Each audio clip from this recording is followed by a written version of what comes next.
Guys, I've been telling you guys, giving you guys details about car that takes too much fuel and car that doesn't take too much fuel. So today we've got a car in the garage that runs perfectly fine without taking too much fuel. It runs like a champ. This is a Honda Accord 2000 and this should be 2007 model.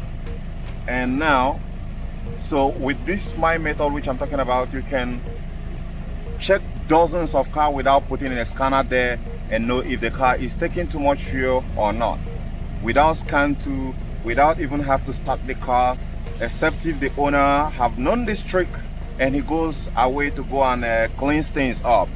But if you're driving the car, let's say like two hours or 3 hours and park it, you're gonna find this detail. I'm gonna cross-reference different cars today and show you by this very method you can spot a car that is taking too much fuel, that has electronics problem or air fuel ratio problem. So let me switch the camera the other way and let's get. Now this is the car is on right now. I bet if we check right here on the instrument cluster of this very car, there is not gonna be a check engine light, and here we go, there is no check engine light. I am not surprised, because why? I am seeing the effect right here, and look at it. This is not black soot. So whenever you don't see black soot here and it's brownish as it is right now, that means that car, electrical, electronics, and the engine is very sound. It can be, yeah, you can bet on that. But if it is thick black soot, then there is a problem, right? You can see it right there on the light, so you can see it. So inside there is brownish. That is how the spark plug is. Now let's check this car, this Dyna. Here you can see how thick black this one is. If it is too thick and it's having oil stain, that means it burns oil, and it also takes excessive fuel consumption. Now let's move over to this camera here and check. This is the tailpipe. This one runs a little bit cleaner. It seems like they just fixed the problem recently, because there has been a trace of black soot there. It's not completely brownish gray. Now I want to go over more cars. We have a lot of cars here, and some of them can be so good as that as I run. Look at this one here, this Toyota Corolla. Let's check this one here. I don't have the key, but you can see some stains, but this is not too much. So we got a Mercedes here, we got another Honda here. Okay, gonna check this one again. Okay, this is not quite too much, but it takes a bit of fuel. There's gonna be a check engine light on this very car. Now let's check this Mercedes C230. Let's check this one here. Okay, this one definitely have a check engine light, because the electronics doesn't seem to be good. Look at it. It has a thick black soot. Now I'm gonna check on this Volkswagen here. This car has been parked for long, so you can be able to tell it's not consistently running, so you can be able to tell the state of the healthiness of the engine electronics. So we have more. Now we got this car which they want to sell here. Let's take a look at this one here. This is a Nissan. I'm gonna take a look at it here, and you take a bit of fuel, there's going to be a check engine light on this car. So all these ones that have check engine light, they're not going to pass emission tests. We have a lot more here. Well, let's check this Ford, and I'll be rounding up. We'll check another Nissan again. Check this Ford. Okay, it has a check engine light, but not too much fuel.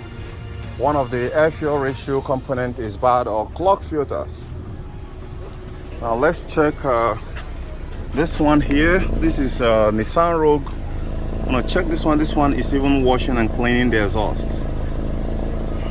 This is in a healthy state somehow.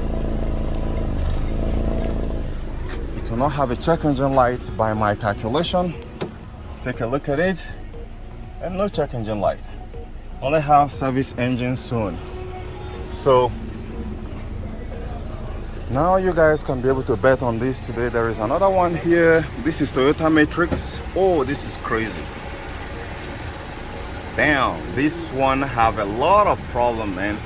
This Toyota Matrix got too much fuel consumption. This man's gonna be really paying so much for gasoline, making a lot of frequent trips to a gas station. So let's check this 206. This is clean, really clean, really clean. This 206 have no too much fuel consumption issue. So guys, this is pretty much it. This is how we're gonna be rounding it up. Remember, we started from this Honda, and let's take a look at it before we go again. You can see right there how clean, brownish gray that inside is. That is how it should be when the engine electronics that are responsible for the air fuel ratios component, even some that are not electronic, such as the air filter, the spark plug is in good condition, ignition coil is in good condition, no cylinder misfire, means no check engine light. If there is a check engine light, that's an indicative that the electronics have a problem. But if there is no check engine light, that means what you want to do with them. Brand new battery, now they ask whether it start. Use and start them. So guys, I hope you guys find this very helpful. So across bars here, if we start checking them, there's gonna be a whole lot of cars that will not pass emission test based on Western standard smoke test procedures, which is based on having a check engine light and having a lot of emissions that is going out of the tailpipe. So in that regard, the main moral of this very video today is to get a car that takes too much fuel without even have to scan the car, without even have to run any scan or any tests on it.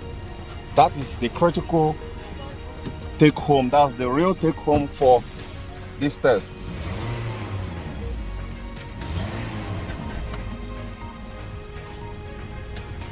So guys, I hope to see you guys on the next one. Don't forget to give this video a like. I remain Dr. Cool Auto Fix. Bye for now. I'll see you guys later. Hope you enjoyed.